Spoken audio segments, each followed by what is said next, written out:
네, 반갑습니다. 제가 지난주 금요 기도회 때도 언급하긴 했지만 여전히 이스라엘과 팔레스타인 사이에 전쟁이 이어지고 있습니다. 다들 잘 아시겠지만 이제 이것은 단순히 나라 대 나라 혹은 민족 대 민족만의 갈등으로 볼 수는 없습니다. 이슬람교 대 유대교 혹은 유대교 뒤에 있는 기독교로 대표되는 종교 전쟁이다 라고까지 이야기할 수 있겠죠. 계속해서 전쟁이 이어질수록 여기에 끼어들고자 하는 그런 나라들이 생겨나려고 하는 이유이기도 합니다. 특별히 이제 팔레스타인을 지지하는 주변의 아랍 국가들이 이제 많이 있잖아요. 그래서 그런 국적, 나라와 상관없이 관계없이 기본적으로 이슬람교를 믿고 있는 아랍인들은 서로 자기들을 형제라고 생각을 합니다. 그렇기 때문에 1948년 이래로 설립된 이스라엘이라고 하는 이 나라는 그 아랍 세계에서는 그야말로 공공의 적이죠. 공공의 적.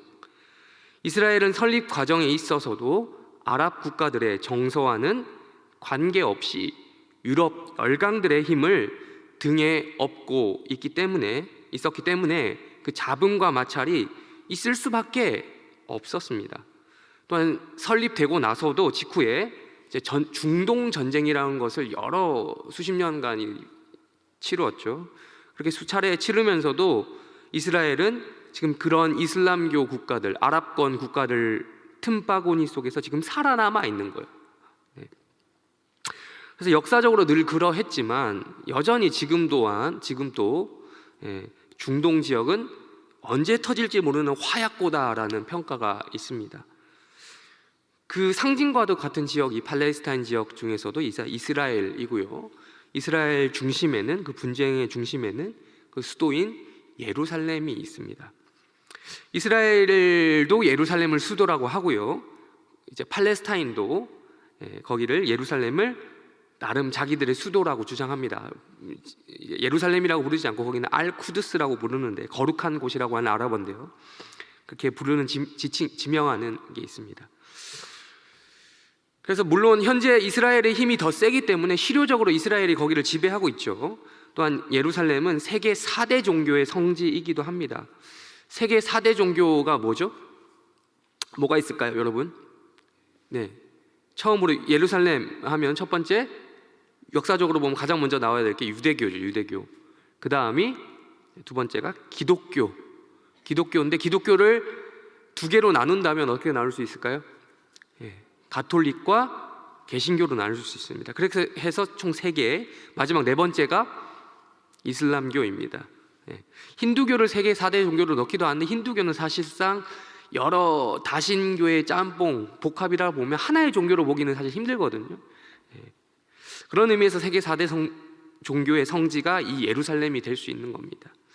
그래서 예루살렘에 가면, 예루살렘 특별히 이 성지순례 다녀오신 분들 알 거예요. 올드시티라는 곳이 있어요. 가장 중심부. 거기 가면 종교별로 구역이 나눠져 있어요. 종교별로. 어느 사람들의 유대교의 구역, 기독교인의 구역, 이슬람교의 구역, 이런 식으로 나눠져 있거든요. 그래서 유대교는 다윗 시절부터 이제 통일 이스라엘의 수도였죠. 이 예루살렘이 다윗 시절부터. 동시에 예루살렘 성전이 지어져 있었던 이곳이 아주 역사적인 장소이기 때문에 유대교에 있어서는 두말할 것 없이 중요한 곳이죠. 또 기독교도 마찬가지입니다. 예수님의 행적이 남아있기 때문에 마찬가지고요. 이슬람교 또한 모하메드 등등 무함마드가 승천한 도시다. 여기서 이제 하늘에 올라갔다 내려왔다고 전해집니다. 왜 굳이 여기 와서 이렇게 했는지는 모르겠지만 거기를 왔다 갔다 해서 이제 메카, 메디나 들어보셨죠? 이슬람의 성지가 있는데 메카, 메디나 다음으로 중요한 도시가 바로 이 예루살렘이라고 하는 거죠. 근데 하필 그러니까 무함마드가 승천했다고 하는 곳이 예전에 그 다윗 이후에 솔로몬이 지었던 그 솔로몬 성전이 있었던 예루살렘 성전이라고 하죠. 딱 그곳이 무함마드가 승천한 곳이래요.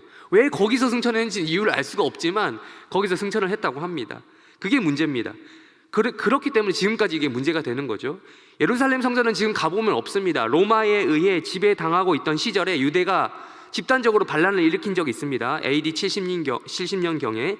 그때 이후로 로마가 참다가 못해서 이때 완전 다 이 유대 지역을 박살을 냈는데 그 중심의 하나가 예루살렘 성전을 완전히 다 박살 내버리는 것이었습니다. 그 흔적만 남아있는 것이 오늘날 성지순례를 가면 볼 수 있는 곳이 뭐죠? 벽 하나 있죠? 예, 통곡의 벽입니다. 그 흔적이 남아있어요. 그리고 그 이후로 오랫동안 이슬람 국가들에 의해서 다스려져 왔어요. 수천 년이 넘도록. 그렇기 때문에 현재 사진을 통해서나 혹은 성지순례를 가서 보시면 거기는 이제 알 아크사라고 하는 이슬람 사원이 있고 그 바위 성전에 그 금색깔 돔 기억하시나요? 본 적 있으시죠? 그게 거기 대신 건축되어져 있는 거예요. 예루살렘 성전이 없고 가면. 유대인들이 아마 그럴 거예요. 자기들 마음대로만 되면 그 꼴 보기 싫은 모스크를 당장이라도 철거를 할 텐데, 예루살렘 성전을 새로 짓고 싶을 텐데 아무리 지금 이스라엘의 수도라고는 하지만 보이는 눈치가 많다 보니 마음대로 할 수 없는 형편입니다. 그래서 참 이게 재밌다고 해야 될까요? 재밌다고 하기에는 매번 분쟁이 있고 사람이 죽고 이러다 보니까 그렇게 표현하기 좀 그렇지만, 아무튼 이 모든 종교의 뿌리를 역사적으로 보면 한 사람에게서 나왔다는 겁니다. 오늘 본문에 나온 누굽니까? 누구요? 아브라함입니다. 아브라함. 아까 제가 말씀드렸던 세계 4대 종교, 유대교, 기독교, 이슬람교를 흔히 아브라함 종교다라고도 부릅니다. 아브라함 종교. 유대교는 말 그대로 혈통과 역사 그 자체가 이제 아브라함 종교죠. 아브라함의 적통이라고 할 수 있는 이삭과 야곱으로 이어져 오고 있는 종교이고, 우리가 속한 기독교는 육체적인 혈통은 우리 그렇게 중요하게 생각 안 하죠. 우리는 이방인이잖아요. 원래는 이방인인데 영적인 의미에서 아브라함을 우리 믿음의 조상이다라고 인정하면서 연결시키고 있습니다. 그런 종교예요, 기독교는. 이슬람교는 이삭의 배다른 형제인 이스마엘의 후손이다라고 불리는 아랍인들, 그러니까 이게 모하메드가 아랍인이니까요. 아랍인의 조상이 거기 또 한 계통이니까요. 그러니까 아랍인들로부터 시작되었다고 해서 아브라함과 그렇게 연결시킬 수 있습니다.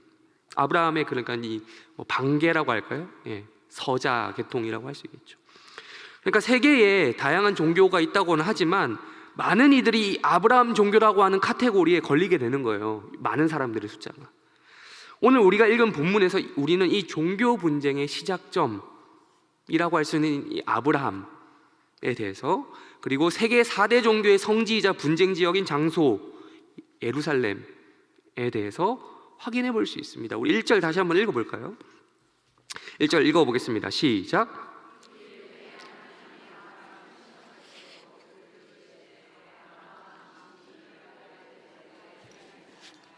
하나님이 지금 아브라함을 부르셨습니다. 뭘 하려고요? 시험하려고. 무엇을 시험하시는지 2절도 우리 한번 또 읽어보겠습니다. 시작.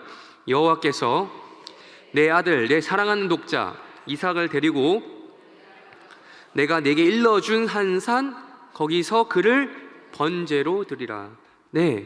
오늘 창세기 22장의 시점은요, 아브라함 입장에서 그렇게 기다렸던 아들이 태어난 직후의 시점입니다. 100세를 살아온 아브라함 인생 가운데 100세 인생이죠.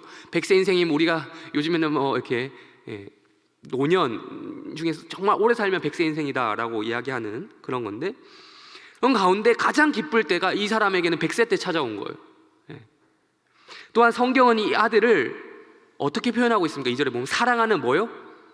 독자다. 독자. 하나밖에 없는 이라고 칭합니다. 여러분, 아브라함에 대해서 조금 아시는 분들 알 겁니다. 제가 방금도 말씀드렸지만 아브라함의 아들이 이삭밖에 없었어요? 혈통적으로? 아니죠. 한 명 더 있었죠. 비록 본처의 아들은 아니었지만, 사라의 아들은 아니었지만 첩의 자식이긴 했지만 아들이 있기는 있었어요. 이스마엘입니다.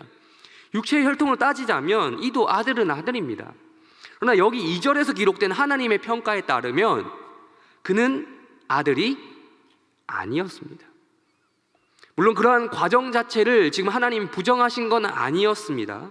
아브라함과 사라에게 하나님께서 반드시 아들을 주겠다라고 하는 약속을 하긴 했지만 그 약속을 못 믿었던 아브라함과 사라에게 하나님이 뭐라고 하셨을까요? 안 했어요. 뭐라고 안 했어요. 너 왜 나 못 믿어? 라면서 이렇게 막 핀잔을 주거나 그러신 적은 없어요. 또한 사라의 계획에 따라, 허락에 따라 하갈과 동침하게 했다고 해서 그 자체에 대해서 하지마 한 적이 있으셨습니까? 없으셨습니다. 하도록 내버려 두셨어요. 모든 과정 가운데 있었던 인간의 연약함에도 불구하고 하나님께서 이스마엘이라고 하는 이 사람을 태어나게 하셨다는 거죠. 허락하신 거죠. 생각해 보세요. 만약에 하나님이 이 과정을 못 그러니까 막기를 원하셨으면 못 막았을까요? 막을 수 있었겠죠. 예. 하나님이 충분히 그러실 수 있습니다. 그 전 이야기이긴 하지만 마치 아브라함이요, 아내 사라를 한 번은 누구에게, 또 한 번은 누구에게 속여서 속칭 팔아넘길 뻔했죠. 네. 한 번은 애굽 왕, 이집트 왕 바로에게, 파라오에게, 한 번은 그것도 모자라서 그랄 왕 아비멜렉에게 누나로 소개하면서, 혹은 누이, 여동생 다 되겠죠, 속여서 넘기려고 했단 말이에요. 자기 아내를. 물론 완전 거짓말 아니에요. 아브라함이 그걸 이용한 것 같아요. 하나님 앞에 자기는 나름 떳떳하다고 말하려고 했던 것 같아요. 왜냐하면 실제로 사라는 아브라함의 이복 누이였기 때문에, 아브라함과 그렇게 결혼했기 때문에. 이때 당시는 근친 결혼이 그렇게 이상한 일은 아니었습니다. 지금 도덕 기준으로 보면 곤란하죠. 시대마다 도덕성의 기준이 좀 다른 면이 있지만 그걸 말을 하려고 하는 게 아니라, 우리는 아브라함이 어떤 사람인지 알아야 되는 거예요. 고려해야 되는 거죠. 아브라함은 믿음의 조상이라고 불리는 것처럼 신앙의 1세대잖아요. 1세대. 근데 여러분, 믿음의 조상이라고 하면 여러분 어떤 느낌이 드십니까? 믿음의 조상이라고 하면 착각하면 안 되는 게 있어요. 믿음의 완성형이다 라고 이야기하는 게 아니에요. 그게 아니고 믿음의 시작이라는 거예요. 시작. 조상. 우상 숭배가 당시 횡행하던 갈대아 우르에서 그 쪄들어 있던 아브라함을 하나님이 꺼내셨단 말이죠. 그 하나님께서 이 사람의 연약함을 어느 정도 인정했다라는 것을 우리가 알고 있어야 돼요. 그것 또한 우리가 인정을 하면서 이 사람이 지금 사라가 이복누이인데도 이렇게 결혼을 했구나라는 걸 우리가 이제 알고 있어야 된다는 거죠. 모세율법 레위기 18장에 넘어가면 하나님이 이 근친 결혼을 엄격하게 금하고 계시거든요. 다시 아내를 팔아먹은 아브라함으로 다시 넘어와서요. 여러분은 아브라함 같은 남편 어떠십니까? 여러분에게 이런 남편이 있다면. 축복 기도할 때 이런 기도는 제가 못 들어봤어요. 그러니까 우리 청년들이, 젊은 미혼 여성들에게 축복 기도할 때 아브라함 같은 남편을 만나세요, 이런 기도를 제가 들어본 적이 없어요. 보아스 같은 남편을 만나기 위해서 이런 걸 많이 들어봤거든요. 근데 아브라함과 같은 남편, 혹은 솔로몬과 같은 남편을 만나게 해주세요라는 기도를 들어본 적은 없습니다. 솔로몬 같은 남편 만나면 이제 그 주변에 여인들이 엄청 많겠죠. 아브라함 같은 남편 만나면 이제 아내 팔아먹을 인간, 이러는 거죠. 그럼 혹시 이런 남편이 계시다면 어서 빨리 버리시기를 주님의 이름으로까지는 아니고요. 그래도 여러분 품으셔야겠죠. 사라처럼 불쌍히 여기십시오. 자기를 한 번도 아니고 똑같이 두 번이나 팔아먹으려고 했던 남편을 사라가 봤단 말입니다. 아브라함에게 이 사람이 어떤 감정이 들어서 성경에 안 나와 있지만, 그때 당시 시대와 문화를 고려한다 하더라도 속으로 참 이런 생각 하지 않았을까? 진짜 이놈 믿고 평생 가는 게 맞을까? 싶었을 겁니다. 근데 이러한 스토리, 이제 이야기를 통해서 우리가 발견할 수 있는 거는, 그럼에도 불구하고 하나님이 개입하시니까 일이 풀린다는 거예요. 하나님이 이 상황에 개입하시니까 바로를 막아주시잖아요. 아비멜렉을 또 막아주시잖아요. 초자연적인 방법으로 말 그대로. 친히 하나님께서 이 왕들에게 나타나셔서 저주를 퍼부으시면서까지 사라를 못 데려가게 하시고 또 다시 돌려주시잖아요. 그러니까 아브라함의 연약함에도 불구하고 하나님이 일하신 겁니다. 이스마엘 건도 마찬가지예요. 마찬가지로 하나님이 이렇게 전적으로 개입하셨으면 이스마엘이라고 하는 존재 자체가 안 태어났을 수도 있잖아요. 근데 하나님은 그렇게까지 안 하셨어요. 이 부분에 있어서는 연약함을 열어두셨어요. 이스마엘은 태어나게 하셨다는 거죠. 앞서 아브라함의 연약함에 대해서 지금 말씀드렸는데, 이스마엘 건에 있어서는 또한 사라의 연약함도 한몫했습니다. 제가 지금 여러분 여기에 계신 분들 대부분 여성분이라고 해서 제가 여성 편만을 들지는 않습니다. 성경에 보면 이 사라의 연약함도 있어요. 하갈을 아내로 맞이할 때 아브라함이 내가 후처를 취해야겠소, 해서 맞이했습니까? 아니죠. 아들이 태어나지 않는 상황을, 그러니까 그 하나님 말씀이, 약속의 말씀이 주어졌음에도 불구하고 그걸 못 기다리고 누가 먼저 움직였냐? 사라가 먼저 움직였죠. 조급했던 거는 사라였습니다. 네. 요즘에는 아기가 안 태어나면 병원에 가서 검사해보면 답이 나오잖아요. 남자에게 문제가 있는지 여자에게 문제가 있는지 다 나오더라고요. 근데 고대 근동사회 아브라함 때는 알 길이 없었습니다. 그러니까 이게 아브라함이 문제인지 사라가 문제인지 알 길이 없었어요. 그래서 이 사라가 실험으로 해본 건지 몰라도 자신의 여종 하갈을 주어서 관계를 하게 했습니다. 그 결과 어떻게 됐습니까? 이스마엘이 태어났습니다. 네. 아브라함의 나이 86세일, 명백하게 사라의 책임인 거예요. 네, 그렇죠? 창세기 16장 3절 우리 한번 읽어보겠습니다. 시작. 아브라함의 아내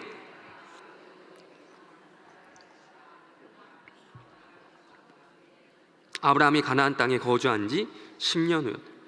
사라가 하나님 말씀, 가나안 땅에 거주한 지 10년이, 그러니까 하나님 말씀을 듣고 그것을 버텼던 기간이 10년이었습니다. 물론 이게 길다고 하면 길 수 있겠죠. 10년 동안 뭐 많이 기다렸을 거 아니에요, 아무래도. 근데 10년까지였더라는 거예요. 그 나이가 86세라고 다른 절에 나와 있거든요. 우린 결과를 알고 있어요. 우리는 성경을 보고 있으니까. 이삭이 태어나려면 아직 몇 년 더 남았습니까? 아브라함의 나이 86세라면 14년이 더 남았어요. 14년.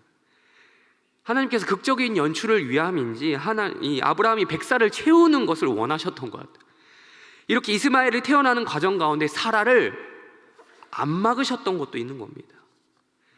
다시 오늘 본문 창세기 22장 2절로 넘어와서요. 22장 2절로 넘어와서 그렇게 이스마엘이 태어나긴 했지만, 그도 아브라함의 아들이긴 했지만 하나님이 인정하시는 그 아들, 독자는 아니었습니다. 여기서 말하는 아들이나 생물학적인 그런 아들을 이야기하는 것이 아니라는 걸 우리가 또 알 수 있습니다. 가업을 계승할 그 아들, 즉 적자 혹은 장자라 불리는 그 아들이었습니다. 그러한 점에서 그 독자는 히브리어로 유일하다, 야히드, 유일한 아들 이삭밖에 없는 것입니다. 근데 문제는 이겁니다. 1절에서 우리가 읽었다시피, 22장 1절에서 읽었다시피 꼭 시험이 이럴 때 찾아온다는 거예요. 1절에서 말씀하는 것처럼 하나님은 우리를 시험하시는데 꼭 타이밍이 너무 절묘하다는 거예요.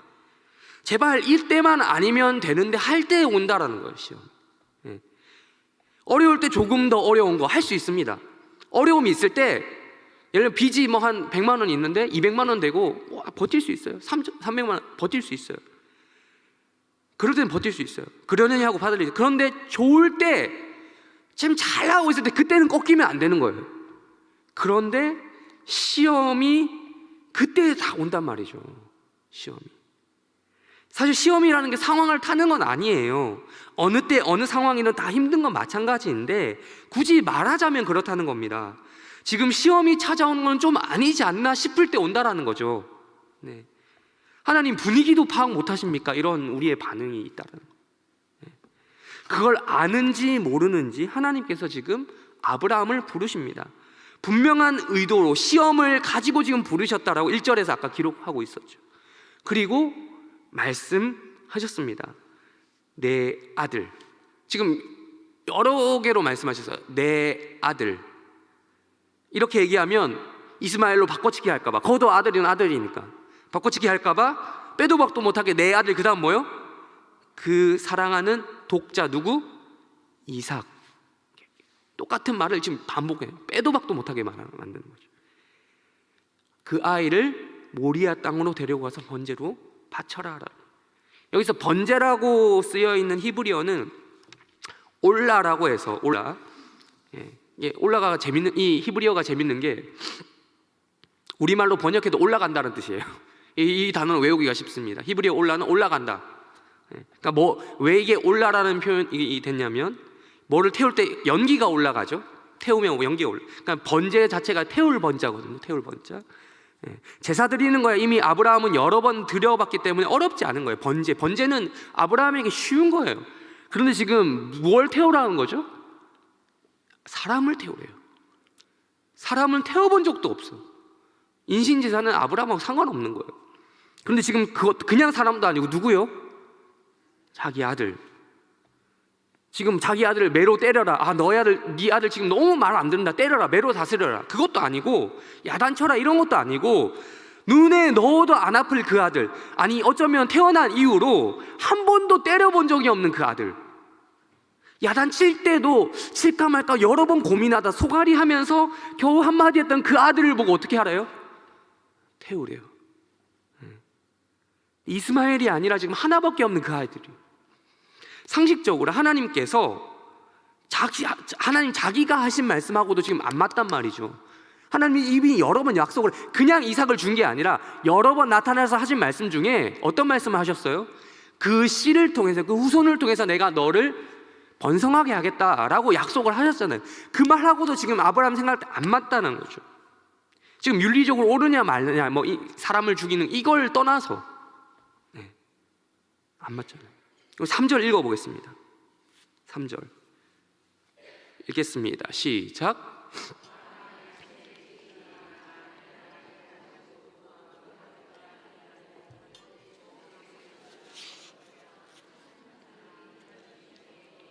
네. 그런데 아브라함 이유가 여기서 나와요. 아브라함이 믿음의 조상이라 불린 이유가 진짜 이유가 여기서 나오는 거죠. 하나님을 믿었는데 그냥 믿었다가 아니라 진짜로 믿었다라고 하는 게 바로 여기 나오는 거예요. 일단 하는 겁니다. 말씀대로 하는 거예요. 아브라함이 아무리 앞서 제가 말씀드렸던 것처럼 아내 팔아먹는 모질이 같은 남편이었다 하더라도 뭐 자식 사랑이 없을 정도였겠습니까? 그런 무정한 인간은 아니었어요. 아브라함은 알고 있었습니다. 하나님이 어떤 분인지 알고 있었어요. 비록 자신의 연약함과 아내 사라의 연약함, 아까 말씀드렸죠. 이 두 부부의 이 못난 부분을 말씀드렸습니다. 그럼에도 불구하고 하나님의 신실하심을 믿었던 겁니다. 자기 연약함대로 일이 진행되었더라면, 아내의 연약함대로 일이 진행되었더라면 벌써 자기들은 망했다라는 것을 알고 있었던 거죠. 하나님 말씀에 따라 지금 갈대아 우르라고 하는 그 고향을 떠나서 가나안 땅에 들어와서 이때까지 살면서 수십 년 살면서 하나님이 어떤 분인지 이 사람은 이제 알게 되었던 겁니다. 그리고 그 하나님의 도우심 때문에 지금이 있다라는 것을 알고 있었기 때문에 그 말씀을 순종할 수 있었던 겁니다. 분명히 이삭을 죽이든지 살리든지 잘은 모르지만 하나님께서 그 어떠한 해결책과 대안을 내실 거다라는 믿음이 있었던 거죠.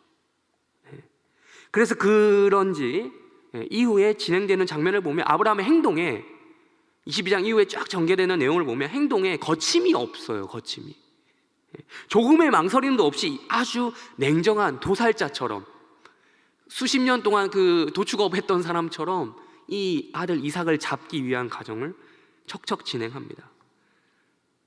근데 오히려 이 장면 속에서 급한 분은 따로 계세요. 우리 10절 11절 읽겠습니다.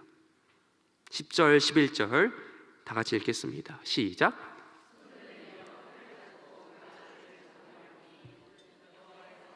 하늘에서부터 아브라함아 아브라함아 하는 치는지라 아브라함이 이르되 내가 여긴. 지금 하나님이 급한 거예요. 하나님이 지금 아브라함을 한 번 불러도 되는데 몇 번? 여러분 성경에 2번 적혀져 있는 건 어마어마한 일입니다. 문자로 기록되어 있지만 아주 다급함이 느껴져야 돼요. 놀랄 정도로 신속 정확하게 일 처리를 하는 아브라함을 본 하나님이 놀란 거예요. 야, 너 너무 시키는 대로 한다 야 이런 거예요. 그러면서 12절에서 이렇게 말씀하십니다. 우리 12절도 읽겠습니다. 12절 시작. 사자가 이르시되 그에게 아무 일도 하지 말라. 네가 내 아들 내 독자까지도 내게 아끼지 아니하였으니 내가 이제야 내가 하나님을 경외하는 줄. 아들까지도 독자까지도 아끼지 아니하였으니 내가 하나님을 경외하는 줄 알겠다. 물론 하나님이 아브라함의 마음을 그전까지 마음을 몰라서 그랬던 게 아니에요. 믿음이라는 게 일단 마음에 있는 거잖아요. 꼭 이렇게 해봐야 합니까? 알잖아요. 다 알고 있었는데 이것은 또한 증명이 되어야만 했어요. 아브라함의 믿음이 한낱 말뿐이 아니다라는 것을 드러내야 했어요. 왜냐하면 이 사람 말 그대로 믿음의 조상이거든요. 믿음의 조상이면 믿음의 후손들이 알아야 되는 거거든요. 이거를. 모든 믿는 자들의 본이 되기 위해서는, 성경에 그래서 또 기록하기 위해서는 이러한 아주 특별한 장면이 연출되어야만 했습니다. 아브라함의 망설임이 없는 모리아 산을 가는 그 산행 결단, 그리고 그 길을 가로막지 않았던 사라의 지원, 서포트. 사라가 막지 않았던 것만 해도 얼마나 큰 서포트입니까? 앞서 말씀드린 여러 아브라함과 사라 이 부부의 인간적인 연약함에도 불구하고 그들의 신앙만큼은 정말로 하나님을 경외하는 신앙이다라는 것이 증명되었던 것이죠. 그런데 오늘 우리가 주목해보고자 하는 건요, 단순히 아브라함의 신앙만이 아닙니다. 즉 부모의 신앙만이 아니에요. 여기 계신 어머니들 정말 경건한 분들이심을 제가 인정합니다. 세상 그 어느 부모와 달리 이제 이 시간대 저기 나가보시면 카페에서 이렇게 이제 대화를 나누시면서 커피를 드시면서 이렇게 하시는 어머니들이 많습니다. 그러지 않고 여기 모여서 기도하시는 분들 정말 경건한 분들임을 인정합니다. 세상 그 어느 부모와 다르다는 거죠. 정말 신앙적이고 경건하고 열심히 있는 믿음 좋은 하나님을 경외하는 그런 어머님을 인정합니다. 그런데 그런 어머니의 마음을 자녀들이 이해를 해주고 있나요? 창세기의 말로 지금 언어로 표현하자면 손을 내밀어 칼을 잡아서 그 아들을 잡으려고 할 때, 아브라함이 거침없이 행동을 할 때 아이들이 10절에 적힌 대로 이삭처럼 가만히 있냐고요. 이삭처럼. 10절은커녕 7절 우리 한번 읽어볼까요? 7절? 7절 한번 읽어볼게요. 시작. 이삭이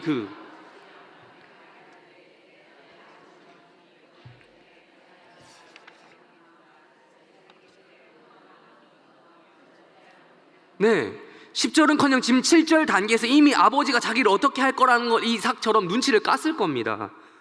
이삭은 아무것도 모르는 바보가 아니거든요. 상황 돌아가는 거 보니까 이상한 거죠. 아버지가 지금 나이가 많아요. 120살에 130살 정도로 추정은 됩니다. 네, 모리아 사건 이삭 당시에 지금 그 정도 돼요. 이삭의 나이는 몇 살 정도냐면 25세에서 36세 사이로 추정이 됩니다. 그러니까 이삭을 지금 우리가 하도 이게 주일학교 때 많이 봐서 이 이미지를 마치 이삭이 그 애기들 있잖아요. 초등학생, 나이 많아봤자 초등학생, 그 번제단에 다소곳이 앉아있는 그 어린이로 보는데 아니에요. 네. 뭐 초등학생이어도 고학년 정도면 130살 먹은 할아버지 정도는 이길 수 있을 것 같아요. 네. 청년이 뭐 근데 이제 20살에 서는 청년 정도 되죠. 청년이면 이거 모릅니까? 이게 어떻게 지금 일이 돌아가는지? 네. 파악이 됩니다. 그래서 7절처럼 물어본 거예요. 근데 이삭은 물어보고도 명확한 답을 얻지 못했어요. 그러는데도 뭐 아버지 저 죽기 싫습니다. 혹은 아버지 지금 노망 나셨어요? 왜 이러세요? 이렇게 안 한다고요. 착한 아이라, 이 중에 착한 아들이었으면 도망이라도 갔겠죠. 네. 혹은 심성이 좀 나쁜 아들이었다면 아버지 정신 차리세요. 자녀 학대합니다. 이 자녀 학대입니다. 이거 요즘 아동 학대는 아니겠죠. 이 사람이 아동이 아니기 때문에. 네. 요즘 뭐만 하면 아동 학대라고 해서 참 우리 애기들 키우는 부모님들 고생이 많으실 텐데. 아버지를 힘으로 제압했을 수도 있겠죠. 청년의 나이라면. 근데 이삭이 어떻게 행동했는지 우리 9절을 읽어볼게요. 9절 읽어보겠습니다. 시작.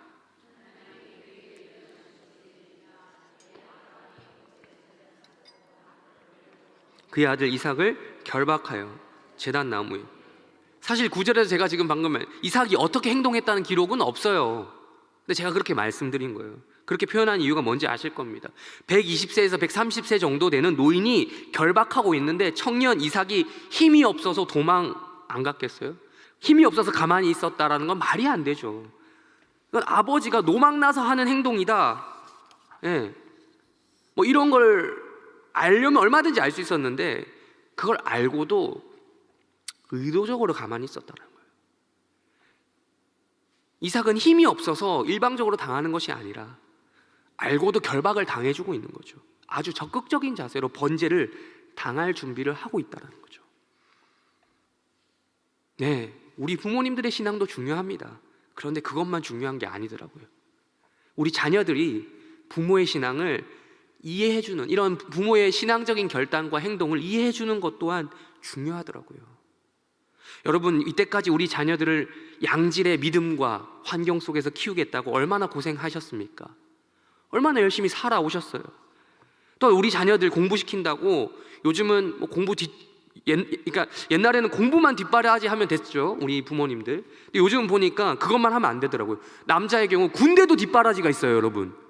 군 보냈는데도 막 학부모처럼 막 그 중대장에게 전화를 해가지고 막 하시는 분. 군대 뒷바라지. 심지어 취업도 부모님들이 뒷바라지 합니다. 연애도 코칭 해줘야 돼. 네. 결혼까지도 뒷바라지를 해줘야 돼요. 그거 위해서 얼마나 여러분 열심히 기도하고 또 뒷바라지 하셨습니까?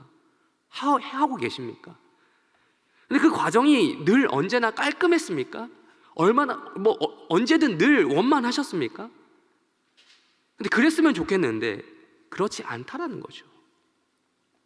고생은 고생대로 하고, 실망은 실망대로 하고, 또 심지어 자녀들로부터 원망은 원망대로 듣지 않습니까? 네. 그렇게 해준 게 많은데도, 아니 해준 게 얼만데 이 녀석이 정말 이렇게 해줬는데도 돌아오는 말은 엄마가 나한테 해준 게 뭔데? 이 말이잖아요. 방문 쾅 하고 들어가고, 네. 일일이 계산서 두들기면서 이렇게 주고 싶지만 그럴 수 없는 그런 부모, 우리 어머님들, 그런 자녀를 볼 때마다 속이 터져버리지 않으십니까?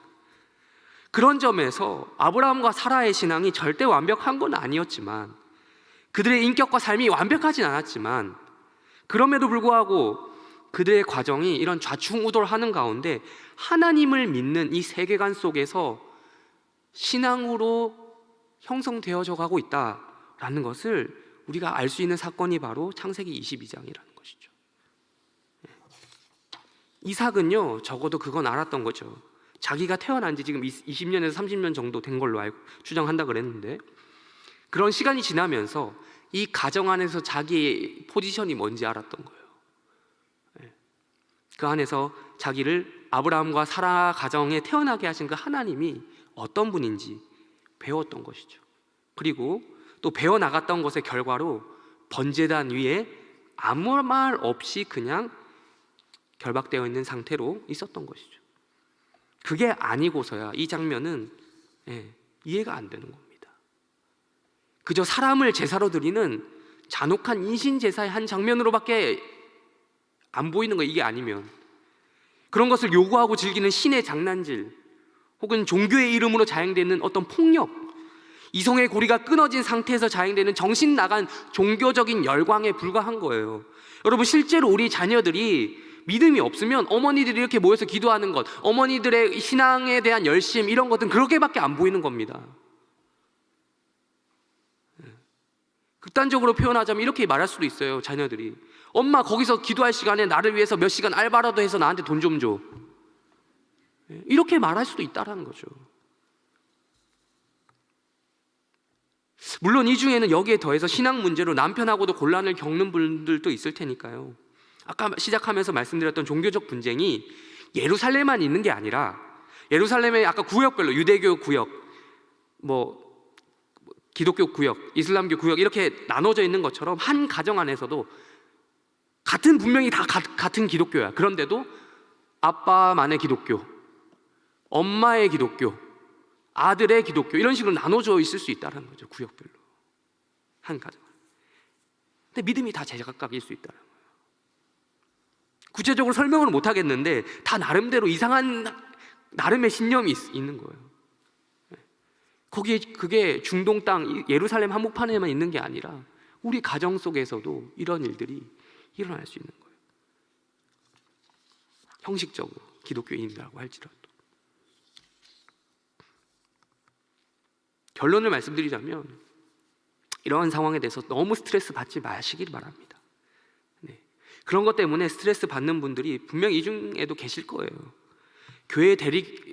내가 우리 자녀를 위해서 얼마나 신앙을 위해서, 그의 미래를 위해서, 그의 앞날을 위해서 별수를 다 썼고, 결과적으로 잘 안 되신다고 생각하시는 분들도 있을 겁니다. 근데 그런 것들까지도 너무 여러분 탓으로 돌리지 마시길 바랍니다.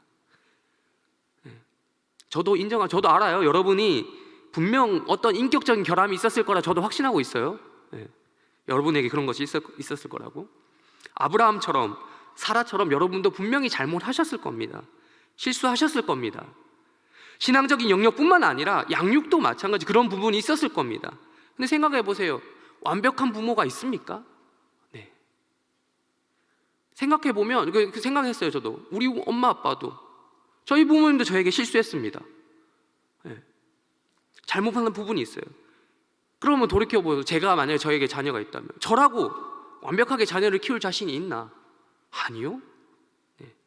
저도 저 나름대로 열심히 하겠죠. 하지만 그 과정 가운데 실수하겠죠. 아이에게 상처 주겠죠. 네. 분명 어머니가 저를 키울 때 과도한 열심을 가지셨던 거 기억합니다. 네. 신앙이든 공부든 저에게도 다 잘하기를 원하셨어요. 바라셨어요. 제가 지난번에도 한번 말씀드렸나요? 제가 초등학교 4학년 때 부산에서 그 양산촌 동네로 전학 가기 전 부산 동래구 사직동 그 다니던 초등학교에서 전교 1등이었습니다. 그러니까 부모님이 저를 기대했죠. 초등학생이었지만 기대를 했죠. 근데 양산으로 이사 가고 나서 하향 평준화 됐습니다. 제가. 네. 그냥 잘하기를 원하셨어요. 신앙도 좋기를 원하셨고 공부도 잘하기를 원하셨어요. 단지 제가 그 기대를 충족 못 시켜드렸던 거죠. 많이 못 해드렸다는 걸 저도 인정합니다. 근데 마찬가지로 저도 저의 자녀에게 그렇게 하겠죠. 그런 과정 가운데 여기 계신 우리 어머님들의 실수와 잘못이 있었다 할지라도, 그리고 앞으로도 그런 일들이 일어난다 할지라도 그 어느 누구보다도 어떠한 의도에서 그런 일이 있었는지 하나님께서 아신다는 것을 여러분들이 기억하시기를 바랍니다. 아브라함과 사라는 좌충우돌하는 가운데 신앙적이지 않은 삶을 통해서도 결국 하나님께서 선한 길로 인도하셨다라고 제가 초반부에 말씀드렸죠. 지금 그래도 된다, 앞으로 그래라는 말이 아닙니다. 그게 아니라 여기 계신 어머님들이 하나님의 뜻대로 우리 자녀들을 키우려고 노력하고 했다면 그리고 노력하고 있다면 우리 하나님을 경외하는 그 자녀로 키우기를 원하는 과정 가운데 설사 인간의 연약함이 거기에 가미되었다 하더라도, 실수가 있었다 하더라도 너무 미안해하지 마시라는 겁니다. 너무 죄책감까지 가지실 필요가 없다는 거예요. 설교를 정리하겠습니다. 자녀들에게 미안한 마음 들 때가 있어요. 저희 아버지께서 저에게 정말 자주, 그러니까 저희 아버지는 저에게, 어머니보다 저희 아버지가 카톡을 자주 하십니다. 자주 하시는데 자꾸 나이가 드시면서 미안하다는 말을 그렇게 많이 하셔요.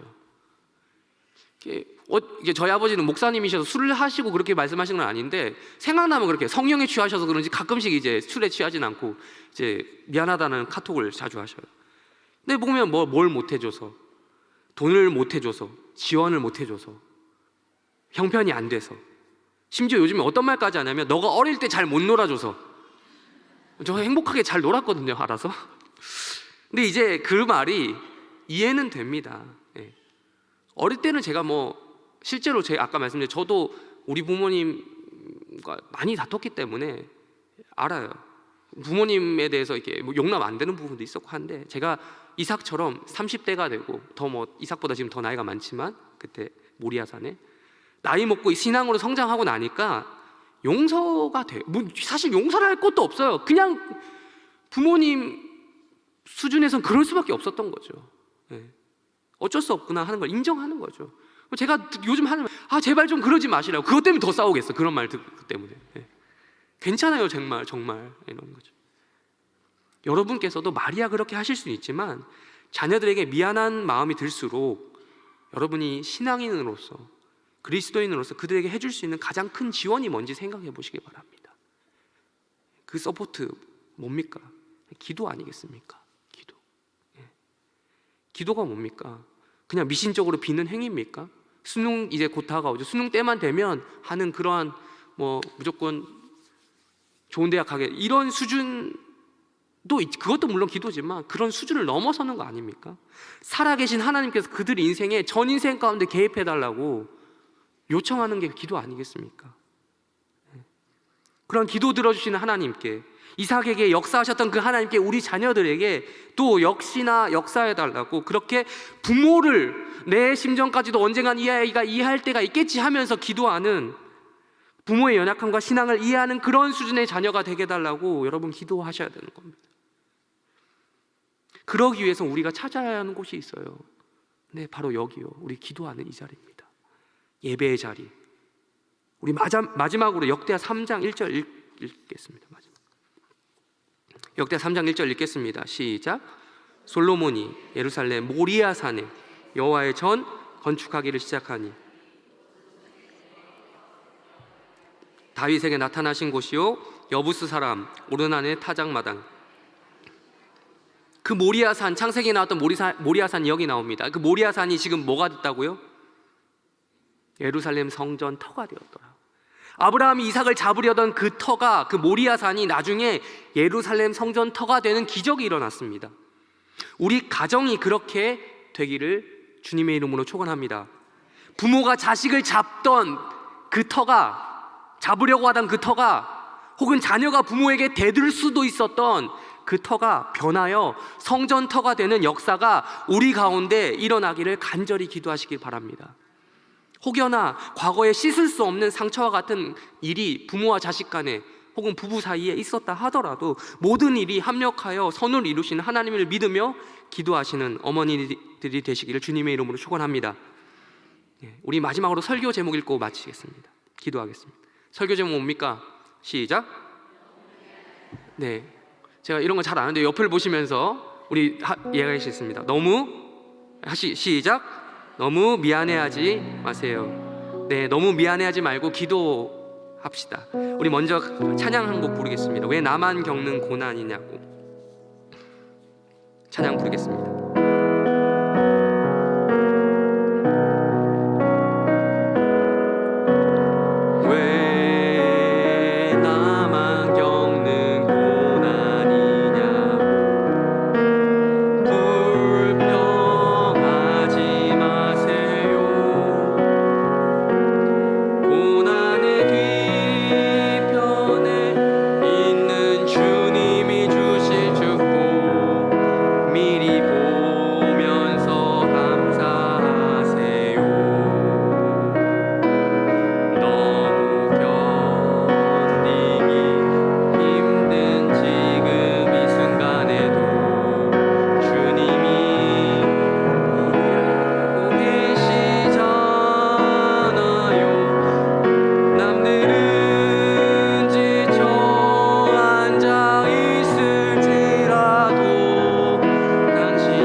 기도하겠습니다. 먼저 기도할 제목, 우리 말씀을 놓고 기도합니다.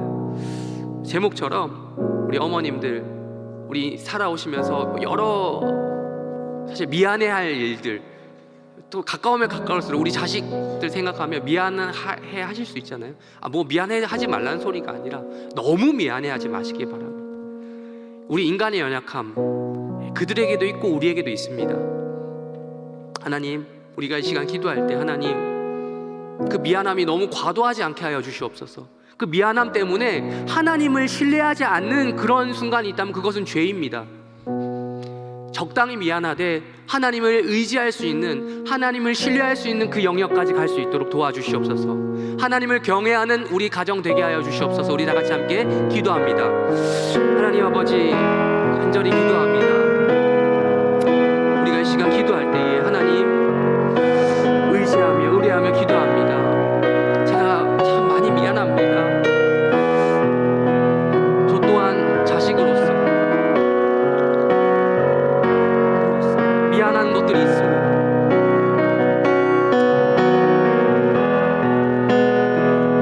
여러 가지로 미안한 상황과 일들이 있습니다.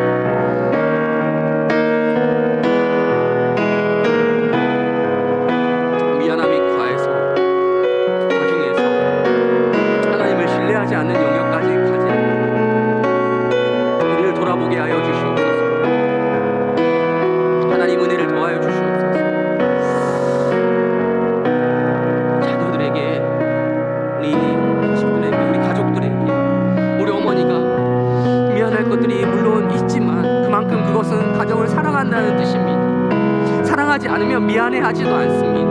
하나님 은혜를 베풀어 주셔서 우리가 미안하게 생각을 하는 것은 그 자체로 애정이 있다 하시되 그 마음이 과해서 하나님을 신뢰하지 않는 영역까지 가지 않도록 우리를 붙잡아 주시옵소서. 하나님을 경외하지 않는 그런 영역까지 가지 않도록 도와주시옵소서. 그 과정을 통해서 좌충우돌하는 그 과정 속에서도 하나님을 신뢰하는, 하나님의 어떤 분이 강하게 믿는 그런 놀라운 역사 일어날 수 있도록 은혜를 베풀어 주시옵소서. 하나님 역사해 주셔서 우리 가운데 하나님 은혜를 베풀어 주셔서 우리가 정말 이 가정이 하나님을 신뢰하는 그 영역까지 정말 모두가 하나 되어 하나님을 경외하는 그 영역까지 갈 수 있도록 주님 은혜를 베풀어 주시옵소서. 너무 미안해하는 것이 아니라 그 염려, 미안함 모두 내려놓고 하나님 앞에 나와 기도하는 우리 어머니를 낼 수 있도록 도와주시옵소서. 그 성전이 이곳이 되게 하시고 또한 이 성전이 나아가 우리 마음이 되게 하시고 우리 마음이 예배 처소가 되게 하시고 이 마음이 바뀌어 정말 전쟁터 같은 이 가정이 정말 하나님 하나 되어 회복되는 놀라운 역사 일어날 수 있도록 도와주시옵소서. 그런 좌충 싸우는 과정 있을 수 있습니다. 그런 상황이 있을 수 있습니다만 우리가 그것을 놓고 우리가 기도할 때에 하나님 아버지 기도함으로 말미암아 우리의 마음이 가장 먼저 치유되고 나아가 이 평화의 그러한 도시로 평화의 공간으로 이것이 삼아질 수 있도록 도와주시옵소서. 우리 가운데 하나님 아버지 놀라운 역사로 함께 해주시고 정말 이 터가 과정이 이렇게 자출하다 우돌하던 그 터가 부모에게 데릴 수 있고 뭐 이런 상황 가운데서 터가 하나가 되어 정말 놀라운 역사 일어날 수 있는 성전터가 될 수 있는 놀라운 역사 일어날 수 있도록 도와주시옵소서. 하나님 아버지 도와주시옵소서. 우리 한 가지 또 기도합니다. 우리 또 기도할 때에 우리 자녀들을 위해서 기도합니다. 네, 우리 자녀들 알고 있습니다. 우리 자녀들이 모르는 거 아니에요. 우리 자녀들 또 뭐 나중에 모른다 하더라도 부모가 되어 보면 다 알 거예요. 알 텐데 우리 자녀들이 정말 이삭과 같은 그런 믿음 가지게 해달라고 기도합시다. 이삭이 담담하게 그 자리에 번제단 위에 있었던 것처럼 정말 우리 믿음의 가정에서 자라났고 했지만 사실 그런 이삭의 수준이 되기에는 참 쉽지 않은 것 같습니다. 기도할 때 우리는 단지 기도할 뿐이죠. 하나님 기도할 때 하나님 우리 아들, 우리 자녀, 우리 딸들이 이삭과 같이 그 자리에서 어떠한 말씀이 주어진다 하더라도 담담히 그 상황을 감내할 수 있는, 어떠한 고난이 다가와도 감내할 수 있는, 불평하지 않는 그런 정말 이 가사의 내용처럼 주님이 주실 축복을 미리 보며 감사할 수 있는 그러한 담대한 믿음을 가진 믿음의 소유자 될 수 있도록 도와주시옵소서. 우리 다 같이 함께 우리 자녀를 놓고 기도합니다.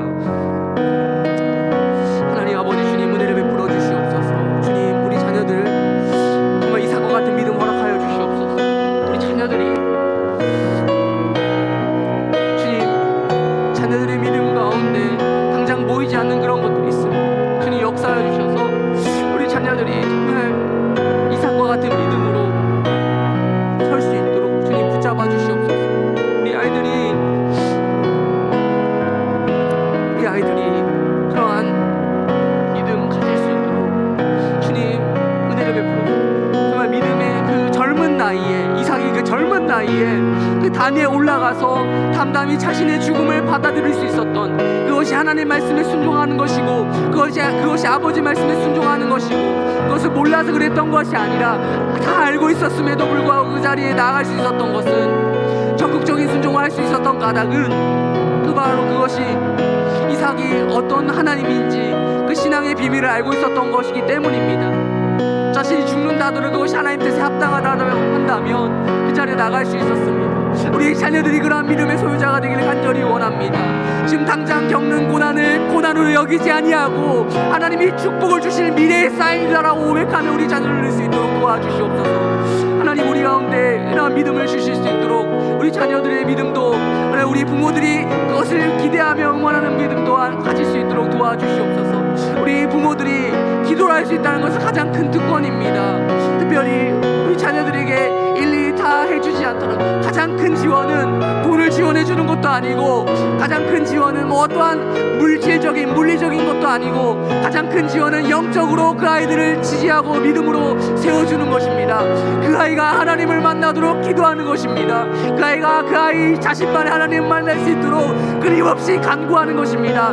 그러기 위해서 이 기도의 자리를 찾는 것이며 그러기 위해서 이 성전의 자리를 찾는 것입니다. 우리 어머니들이 그 자리라서 끊임없이 그 아이를 놓고 기도할 때마다 하나님 역사하시는 그 은혜를 우리가 바라보길 소망하오니 주여 도와주시옵소서. 기도가 끊이지 않을 때 그 아이를 통해 역사하신 하나님 우리가 보고 하나님께 영광 돌릴 수 있는 자를 낼 수 있도록 도와주시옵소서.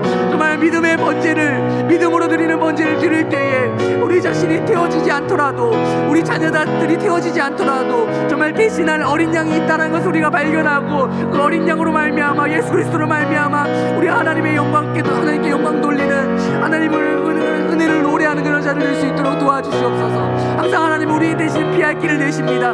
우리 대신 죽을 어린 양을 예비하십니다. 하나님 아버지 도와주셔서 결국 이것이 우리를 살리기 위함이라는 사실을 우리가 믿음으로 나아가는 그런 부모를 낼 수 있도록 도와주시옵소서. 하나님 아버지 우리 당장에 보이지 않는 것이라 할지라도 우리 자녀들이 그런 놀라운 역사 우리 자녀들 가운데 그런 일이 일어날 수 있도록 도와주시옵소서. 주님 은혜를 베풀어 주시옵소서.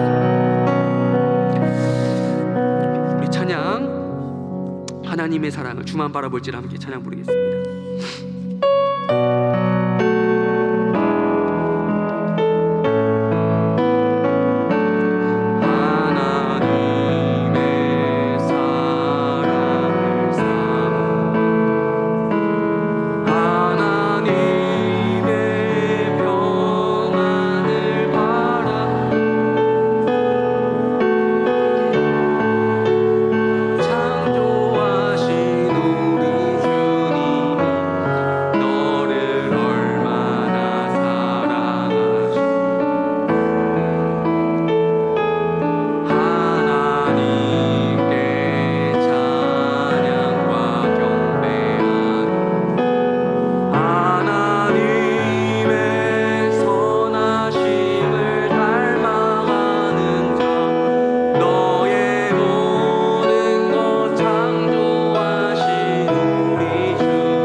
사랑의 눈으로 하나님 사랑의 눈으로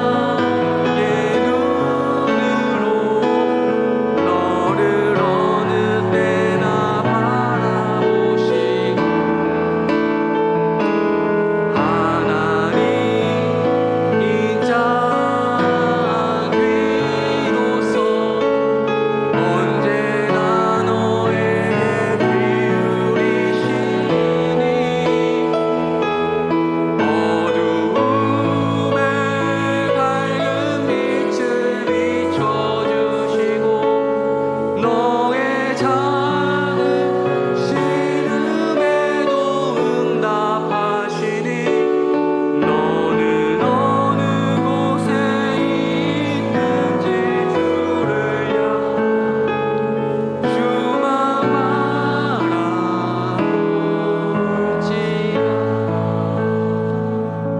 자녀들의 이름을 띄워주시기 바랍니다. 다시 우리 자녀들을 위해서 기도합니다. 기도하실 때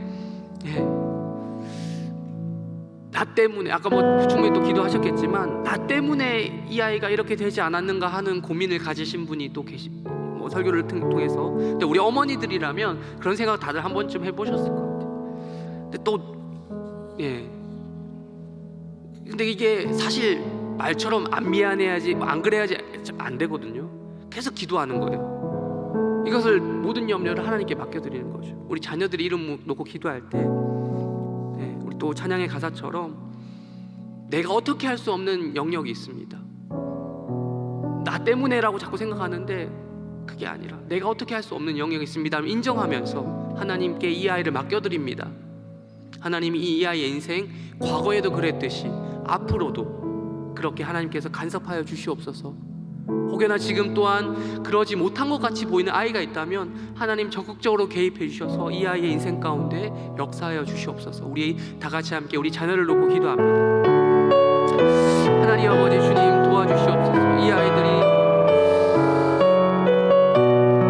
정말 내가 이 아이를 사랑하는 것 이상으로 하나님께서 나는 비록 인간이기에 내가 이 아이를 다 일일이 감찰할 수 없고 이 아이를 쫓아다닐 수 없고 이 아이를 다 지켜볼 수 없고 그래서 미안한 마음밖에 들지 않고 할 수 있지만 하나님께 이 아이를 그렇기 때문에 맡겨드립니다.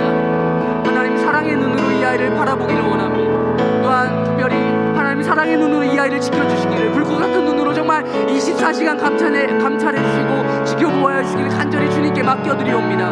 나는 이 아이의 모든 인생을 책임져 줄 수 없습니다. 그러나 하나님께서는 이 아이의 인생을 책임져 주실 수 있습니다. 하나님 붙잡아 주시옵소서. 하나님의 사랑을 우리가 사모하는 자 이 아이가 될 수 있도록 도와주시옵소서. 정말 이 아이가 정말 하나님의 그 사랑의 눈으로 바라보고 있다는 사실 이 아이 스스로 인식되게 하여 주시옵소서. 그래서 이 아이의 하나님이 되게 하여 주시옵소서. 기도합니다. 그 아이가 정말 진정으로 그런 아이 될 수 있도록 도와주시옵소서. 이삭과 같은 믿음을 가진 아이 될 수 있도록 도와주시옵소서. 내가 비록 일일이 아이를 놓고 그렇게 할 수는 없지만 내가 비록 이 아이를 늘 신경 쓸 수 없고 좌충우돌하며 이리쿵 저리쿵 하지만 하나님께서 이 아이의 안전을 지켜보아야 주시며 이 아이의 평생을 지켜보아야 주시며 복음으로 하나 된 과정 속에서 이 아이가 누구보다 하나님을 빨리 믿어서 이 아이가 그 누구보다 하나님을 영접하면서 자기 신앙으로 하나님 고백하는 그 순간을 간절히 바라오니 주여 도와주시옵소서. 주님 은혜를 베풀어 주시옵소서. 가정이 나되게 하시고 가정이 복음으로 되시고 비록 인간의 연약함이 있다 할지라도 이 아이가 그렇게 되기를 간절히 소망하며 나아가오니 주여 도와주시옵소서. 하나님 이 아이도 알게 될 것입니다. 이 아이도 알게 되면 알게 될 것이오. 하나님 그 아이가 정말 그런 믿음 될 수 있도록 주님 도와주시옵소서. 하나님 불꽃 같은 눈으로 이 아이를 감찰하여 주시옵소서. 이 아이를 지켜보아 주시옵소서. 이 아이를 인도하여 주시옵소서. 이 아이의 인생 가운데 하나님 나타나 주시고 역사하여 주시옵소서. 이 아이의 인생 가운데 하나님 나타나 주시옵소서. 우리 아이 가운데 하나님께서 우리에게 맡겨주신 분명한 이유가 있습니다. 그것을 다 기도하라고, 그것을 이 가정을 성소로 만들라고, 이 땅을 모리아 땅으로 만들라고 하신 것임을 압니다. 이 땅이 정말 변하여 부모와 자식 간의 분쟁이 있는 그런 땅이 아니라 부모는 자식을 치려고 하고 잡으려고 하고 반대로 자식은 부모에게 데리려고 하는 그런 끔찍한 현장이 아니라, 살육의 현장이 아니라, 그런 예루살렘이 아니라, 다 영역이 나누어지는 그런 영역이 아니라 하나 되는 성전에서 하나 되는 하나님을 예배하는 그런 가정 될 수 있도록 도와주시옵소서. 우리의 가정이 진정으로 하나님 사랑으로 충만한 가정, 복음으로 하나 된 가정, 가장 꿈꾸며 이 어머니들이 기도하고 제가 기도하오니 주여 도와주시옵소서. 주님 도와주시고 이 가정이 진정으로 서로 헌신하고 정말 참된 은혜가 있고 참된 사랑이 있고 헌신이 있고 수고가 있는, 그리고 그 탐욕적인 그것이 아닌 그런 헌신과 수고와 봉사가 있을 때 가장 아름답게 되는 정말 하나님, 작은 하나님 나라, 작은 성전의 역할을 할 수 있는 그런 교회와 가정 될 수 있도록, 그 가정이 모인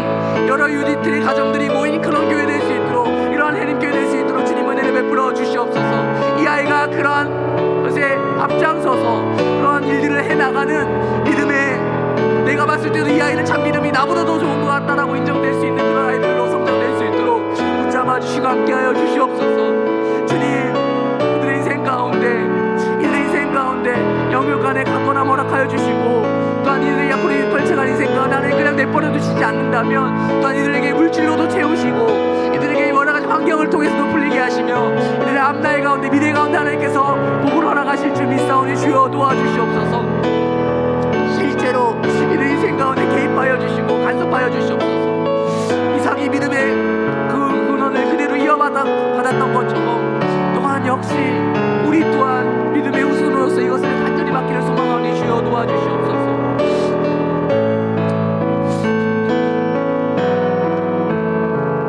우리 한 번 더 고백합니다.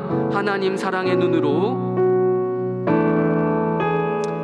하나님의 사랑을 사모하는 자, 하나님의 사랑을 사모하는 자, 하나님의 평안을 바라보는 자, 너의 모든 것 창조하신 우리 주, 너를 얼마나 사랑하시는지 하나님께 찬양과 경배하는 자, 하나님의 선하심을 닮아가는 자, 너의 모든 것 창조하신 우리 주님이 너를 자녀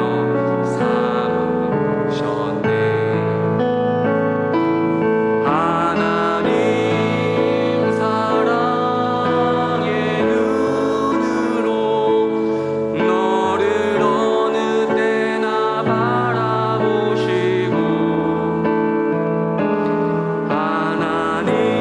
하나님인 자 한 귀로서 언제나 너에게 기울이시니 어두움에 밝은 빛을 비춰주시고 너의 작은 신음에도 응답하시니 너는 어느 곳에 있든 주를 향하고 주만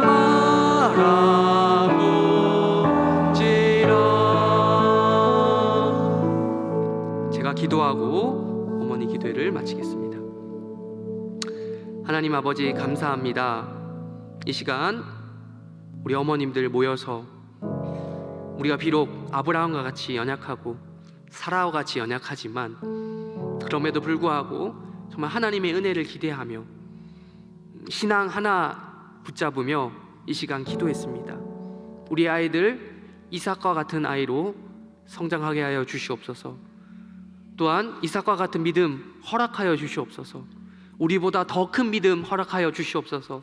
그 아이 가운데 하나님의 사랑이 충만해지고 그 사랑을 또한 나누어주는 그런 자녀들 될 수 있도록 도와주시옵소서. 감사하며 예수님의 이름으로 기도합니다.